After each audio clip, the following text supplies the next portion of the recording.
Welcome back to Football Daily, where today we construct a team of the best players who never played for their country. Goalkeeper, Kevin Trapp.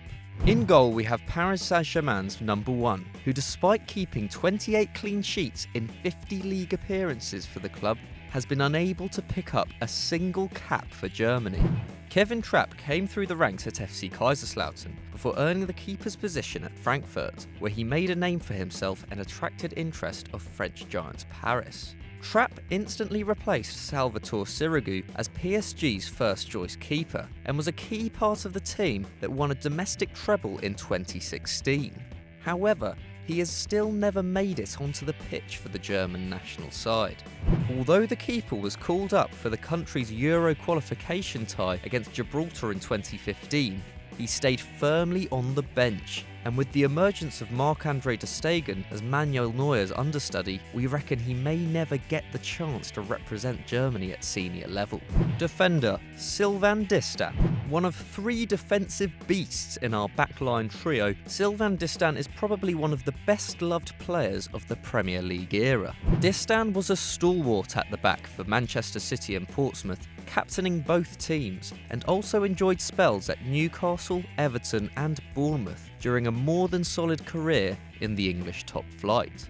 Despite spending his time at mid-table clubs, he also managed to get his hands on silverware when Portsmouth lifted the FA Cup in 2008. But the defensive general was amazingly never called up to the France national team. And even more mind-boggling than that is the fact that the relatively poor Jean-Alain Boumsong somehow managed to make 27 appearances for Les Bleus during this time. With 479 top-flight appearances, Distin is the most prevalent Premier League player to have never received a call-up from his country, and in 2014 he jokingly announced his retirement from the international game, stating, "It was a wonderful experience, and after my record of 0 caps, it's time to focus on my club." What a legend.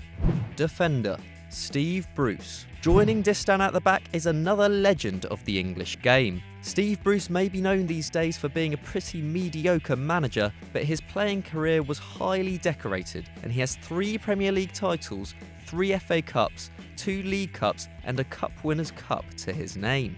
He even made the Premier League's domestic team of the decade in the 90s and captained Manchester United when they won their first league crown of the Ferguson era in 1993.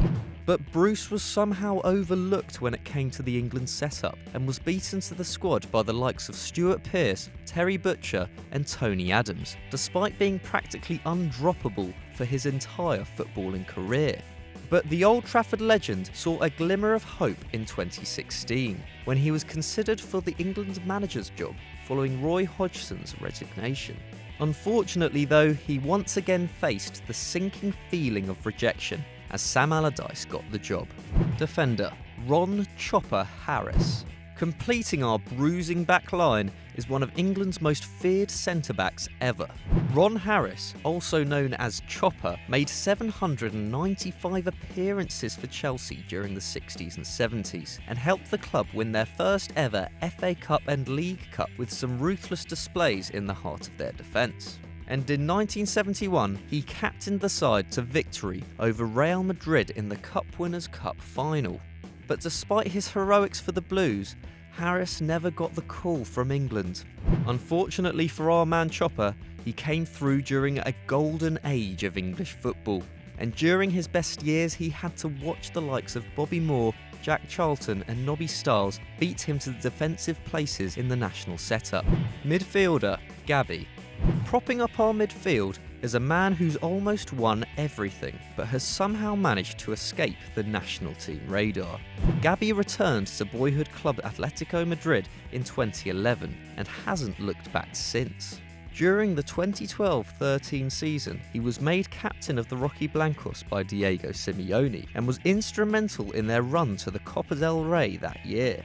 The next season, he went one better, leading the team to a historic La Liga title and Champions League final, where they heartbreakingly lost out to rivals Real. But with the dominance of Barcelona's Busquets, Iniesta and Xavi in the Spanish national setup, Gabi has never had a look in, and at the age of 33, it seems likely he never will. Midfielder Miguel Arteta. Another Spaniard who has suffered from the overabundance of midfield talent in his homeland, Miguel Arteta is a household name of the Premier League and was even hopeful of a call-up to England back in 2010. Arteta was so determined to represent the Three Lions that he later said he was ready to go to war with FIFA to make it happen. But annoyingly, he was ineligible due to the fact he did not hold a British passport when he played for Spain at under 16 level. How ridiculous. So despite captaining Arsenal in his later years and leading Spain's under-21s in his youth, Arteta was never considered good enough for the Spanish senior side and could also not fulfil his dreams as an honorary Englishman. Midfielder Alex Teixeira. On the right of our midfield is Alex Teixeira, who must hold some personal responsibility for his own failure to break into the Brazil squad. With the national side so constantly heavy on attacking options, it is easy to see why Teixeira has been overlooked so often in his homeland. But his form for Shakhtar Donetsk during his final years in Ukraine surely warranted a call-up. In both his last 2 seasons at the club, he hit 20 plus goals, and in 2015-16 he found the back of the net a mind-blowing 26 times in just 25 games. But just when it seemed like Brazil had no choice but to give him a bell, Teixeira decided to up sticks and move to China, filling his pockets but considerably lowering his standards on the football field. It's a crying shame for a player who could have thrived on the international stage had he just stuck it out in Europe and moved to a bigger club, and especially when you consider his former Shakhtar teammates Willian and Fernandinho hardly got a look in before they made the switch to the Premier League. Who knows, maybe one day he'll change his mind. Midfielder John McGovern. Next on the team sheet is a legend from yesteryear. You may have never heard of John McGovern, but in the 1970s he was a part of one of the greatest stories in English football history. McGovern was a favourite of Brian Clough and played under the legendary manager at 4 different clubs. At the age of 19, he became the youngest man to play in all 4 English divisions, and after following Clough from Leeds to Nottingham Forest in 1975, he captained the side to the league title and 2 consecutive European Cups. What a man! But despite representing their under-23s, McGovern never got the call from his native Scotland. But unlike many of the others in this team, it was the result of one big mistake. During the Forest glory years, Scotland manager Ali MacLeod proclaimed he would call up all of the club's Scottish players. But somehow, he didn't even realise that McGovern was Scottish.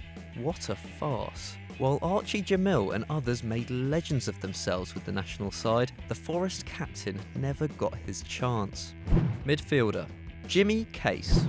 Completing our midfield is another golden oldie. Jimmy Case is undoubtedly the most decorated player in this 11, playing for Liverpool during the glory days of Bob Paisley. As a goal-scoring midfielder, he was part of a Red side who won 4 league titles, a UEFA Cup and 3 European Cups between 1975 and 1981. But despite a trophy haul good enough to rival anyone's in football history, Case evaded a call-up to the England squad. During an era where the Three Lions were absolutely atrocious, they failed to qualify for 3 major tournaments, but somehow managed to overlook the Liverpool midfielder in favour of the likes of Trevor Brooking and Peter Barnes, who compared to Case had a solitary League Cup to his name. Yet another case of fantastic decision-making from the England camp. Striker Troy Deeney. Following Watford's promotion to the Premier League in 2015, Deeney became one of the most feared attackers in the league due to his highly physical approach. He formed a formidable partnership with Odion Ighalo, scoring 22 goals and getting 10 assists in the league over 18 months. Although he may not possess the star quality of others in this team, he makes up for it with wonderful on-pitch leadership and a willingness to fight to the death, something the English national team has lacked considerably over the years. But with the likes of Harry Kane, Raheem Sterling and Dele Alli dominating England's forward roles, Deeney may not get a call-up anytime soon. He still reckons it can happen though, and has twice rejected offers to play for Jamaica in the hope the Three Lions will eventually come calling. Striker Paolo Di Canio. Partnering Deeney up front is a player who won the hearts and minds of West Ham fans during his years in the Premier League. Paolo Di Canio became a legend at Upton Park over 5 seasons in the late 90s and early 2000s, but he was already a player of some pedigree before he came to England. While playing in his native Italy, he won the UEFA Cup with Juventus and Serie A with AC Milan, where he also picked up a Champions League runners-up medal. But Di Canio never got the chance to play for his country at senior level, despite playing 9 games for the under-21s early in his career. But the famously short-tempered striker was supposedly axed from the setup for disciplinary reasons, and by the time he was forgiven, the Azzurri had Roberto Baggio, Alessandro Del Piero, Gianfranco Zola, Christian Vieri and Francesco Totti to choose from in their forward line. It was a classic case of being born in the wrong era for our man Paolo.